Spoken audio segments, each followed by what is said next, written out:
Bocil ini baru saja ketahuan menggunakan kartu kredit curian untuk memesan hotel dan menggunakan fasilitas mewah di sini. Namun sebenarnya kartu kredit yang digunakan oleh Kevin adalah milik ayahnya sendiri yang saat ini ada di kota lain. Kevin sebenarnya tersesat sendirian di kota yang sangat besar ini dan menggunakan semua uang dan kartu kredit milik ayahnya untuk menikmati liburannya. Bahkan hotel tempat Kevin tinggal memberikan fasilitas yang sangat luar biasa. Sebuah mobil limosin akan membawa Kevin keliling kota. Tapi ternyata salah satu petugas hotel masih menyimpan kecurigaan terhadap Kevin, sehingga ia pun memeriksa kartu kredit yang digunakan oleh Kevin dan ternyata sudah ada laporan bahwa kartu tersebut hilang dan dicuri. Yang membuat laporan tersebut adalah ayah Kevin sendiri yang sadar bahwa tasnya dibawa oleh Kevin saat mereka terpisah di bandara. Keluarga Kevin yang saat ini ada di Miami sangat khawatir dengan dirinya. Mereka takut Kevin akan tersiksa. Namun pada nyatanya, Kevin malah menikmati kesendiriannya dan menghabiskan uang milik ayahnya dengan membeli banyak mainan. Tapi Kevin masih belum sadar kalau penjahat yang menyimpan dendam dengannya masih berkeliaran juga di kota ini. Dan jika para penjahat ini tahu Kevin ada di sini, pasti mereka akan berbuat kejahatan kepada Kevin, sebab Kevin sudah membuat mereka masuk penjara tahun lalu saat dua penjahat itu mencoba merampok rumah Kevin dan Kevin menggagalkan mereka. Setelah puas berbelanja di toko mainan dan menunggu jemputannya, dua perampok tadi malah tak sengaja melihat Kevin ada di depan mereka. Kevin langsung berteriak ketakutan saat dua perampok itu mendekat kepadanya, dan saat Kevin berlari untuk kembali ke hotel, para perampok terus mengejarnya. Untunglah Kevin tidak hilang akal. Kevin membeli sebuah kalung kemudian memutuskannya dan menebarkan hiasan kalung itu di jalanan.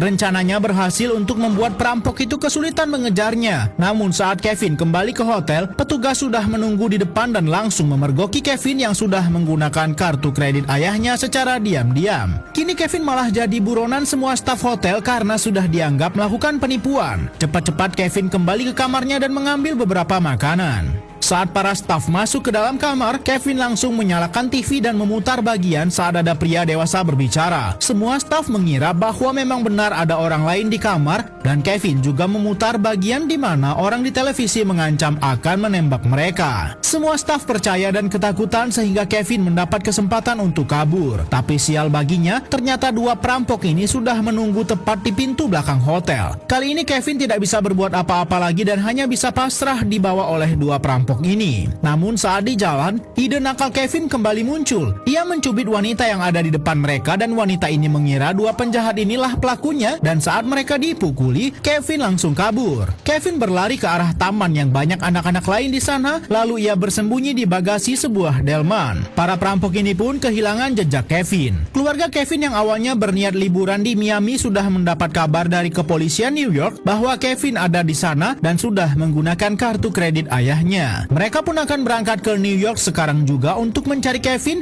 yang sudah tidak ada arah dan tujuan. Kevin mencoba datang ke rumah pamannya yang ada di sini, namun terlihat rumah itu sudah kosong dan tak terurus. Karena sudah tidak tahu lagi harus kemana, Kevin hanya bisa berkeliling sendirian dan ia pun mulai ketakutan karena banyak sekali bertemu orang aneh dan mengerikan. Sampai akhirnya Kevin berhenti di sebuah taman yang banyak sekali burung merpati di sana. Namun muncul seorang wanita yang menakutkan bagi Kevin. Ia mengira wanita itu akan jahat kepadanya, namun ternyata orang itu malah menolong Kevin. Sempat ingin kabur, namun Kevin merasa bersalah dan menyesal karena takut dengan seorang wanita yang ternyata baik. Karena sudah sama-sama tidak punya tujuan, Kevin dan wanita itu pun pergi bersama. Kevin merasa cukup lega akhirnya ia bertemu dengan seseorang yang baik di sini. Wanita ini pun tak punya siapa-siapa juga di sini dan hanya tinggal di sebuah gedung opera secara diam-diam. Wanita misterius ini juga banyak sekali mengajarkan kebaikan kepada Kevin.